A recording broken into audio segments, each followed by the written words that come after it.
The Q Radio Pets Corner. With Brandy Dog Food, because they're 100% family. You know you're giving them the best. Q Radio. Q Radio.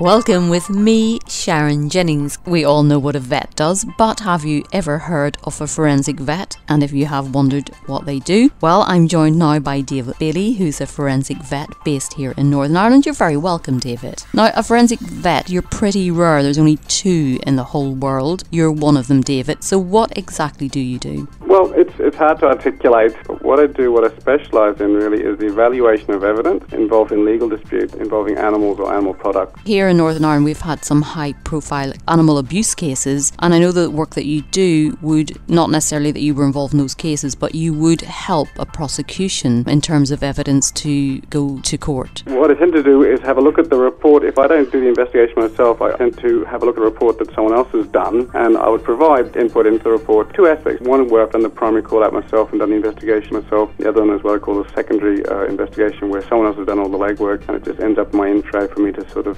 scrutinise. Many people working within the animal welfare arena here in Northern Ireland criticise Northern Ireland for being quite behind in terms of how we treat animals and then how we deal with people who are involved with animal cruelty. Now, you as a forensic vet, what's your position about how we deal with abuse cases here? I think the first thing we need to be aware of in Northern Ireland is that the legislation that we currently have in place is actually very, very good legislation. It's very strong legislation. It's quite effective. However, there is, in my view and my recent experience, seems to be a lack of willingness or just a low appetite for the enforcement. So strong legislation, poor enforcement. What I found in the last 2 years in my role working in the Western area is that there has been a lot of animals looked at, investigated, seized, taken into care by the council. There's been a lot of reports done by myself. But there seems to be a lack of willingness to get the report off my desk and into someone else's desk and then to forward along to the PPS for a prosecution. There just seems to be either a lack of training, a lack of an awareness, or what I suspect is a lack of an appetite to take on this type of work.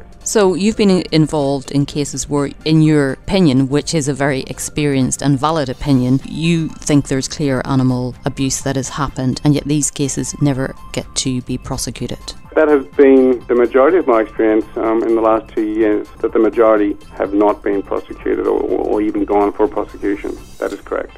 I want to make it clear that I think the animal welfare officers are doing a good job. They shouldn't at this stage be criticised. They're quite stretched. They're doing a very good job. There's another level of management above that where I feel that there could be a problem with regard to this willingness to progress and to proceed with prosecutions, with enforcement, with training. And that's a very difficult thing to address, David, isn't it? Because if the legislation is there, then it's really we're dealing with how do you encourage humans to be more willing to pursue these cases? I think there should be more of a willingness and an appetite to enforce the legislation that we have, which is really, really strong, and it seems to be unfortunate because it sends out the wrong message. And in my view, it is sending out a message that it is okay to go out and abuse animals, to be cruel to animals. It's okay to do that because the councils aren't going to do anything about it, are unwilling to do anything about it, and that for me is a shame. These cases aren't being brought forward. No one knows why, and I think it needs to be highlighted. In your experience, David, I know that you work internationally. Would this happen in other countries, that you would do this work, that you would present this evidence and nothing would happen?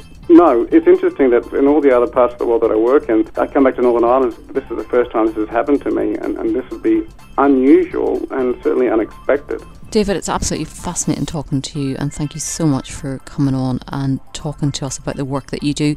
That's David Bailey, forensic vet, based here in Northern Ireland. Thank you very much. Okay, thanks Sharon, you're welcome. The Q Radio Pets Corner. With Brandy Dog Food. Look out for promotional Brandy 6-packs this summer. By collecting 2 tokens from special packs, you can claim your very own super cute Brandy cuddly toy. Don't miss out, start collecting now. Visit brandydogfood.com/offers for full details, or our Facebook page. Pets Corner. Next time we get advice on how to combat fleas. The Q Radio Pets Corner. With Brandy Dog Food, because they're 100% family. You know you're giving them the best. Q Radio. Q Radio.